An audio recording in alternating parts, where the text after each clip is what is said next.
സ്തുതിയായിരിക്കട്ടെ.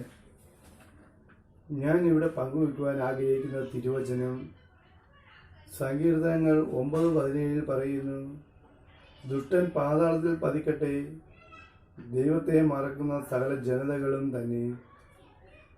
ദൈവത്തെ മറക്കുന്നവർ നാശത്തിലേക്കാണ് പോകുന്നത്. ലോകത്തിൻ്റെ മോഹങ്ങളുടെ സകല താൽക്കാലിക സുഖത്തിനു വേണ്ടി പലരും ദൈവത്തെ മറന്ന് ലോകസുഖങ്ങളുടെ പിന്നാലെ പായുന്നു. ദൈവത്തെ മറക്കുന്നവന് ആദ്യം എല്ലാം സന്തോഷകരമായി തോന്നും. കാലക്രമേണ അവൻ്റെ യാത്ര നിത്യനാശത്തിലേക്കാണ്. ഈ ലോകത്ത് ഇഷ്ടമുള്ളത് ചെയ്യുവാൻ കർത്താവ് പൂർണ്ണ സ്വാതന്ത്ര്യം നൽകിയിട്ടുണ്ട്.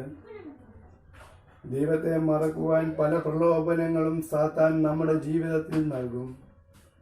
എന്നാൽ ആ പ്രലോഭനങ്ങളെ പരിശുദ്ധാത്മാവ് ശക്തിയാലും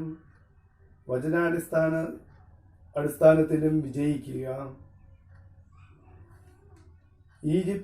ഈജിപ്തിന്റെ അടിമത്തത്തിൽ നിന്ന് കർത്താവ് രക്ഷിച്ച ഇസ്രായേൽ ജനത ദൈവത്തെ മറന്നതായി നമുക്ക് കാണാം.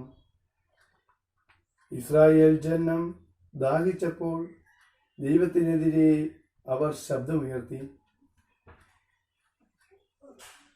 ദൈവത്തെ അവർ പരീക്ഷിക്കുകയും ചെയ്തു.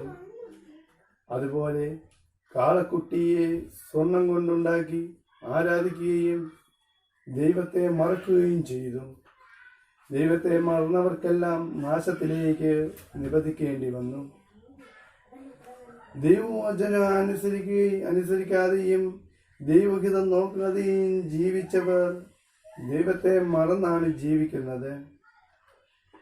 ഈ ലോകത്തിൽ തന്നെ ദൈവത്തെ മറക്കുകയും ദൈവം ഇല്ലെന്ന് പറയുകയും ചെയ്ത വ്യക്തികളുടെ അവസാനം എങ്ങനെയാണെന്ന് ചരിത്രരേഖകൾ നോക്കിയാൽ നമുക്ക് മനസ്സിലാക്കാവുന്നതാണ്. പുതിയ നിയമത്തിൽ ദൈവത്തെ മറന്ന് ധനത്തിന്റെ പിന്നാലെ പോയ വ്യക്തിയാണ് യൂദാസ്. ധനത്തിന്റെ പുറകെ പോയ യൂദാസിന് മരണവും ദൈവത്തെ അനുഗമിച്ച മറ്റു ശിഷ്യന്മാർക്ക് അനുഗ്രഹവും പ്രാപിച്ചതായി തിരുവചനത്തിൽ നമുക്ക് കാണാം. നാം ഓരോരുത്തർക്കും ദൈവത്തെ പിൻപറ്റുന്നവരാകാം.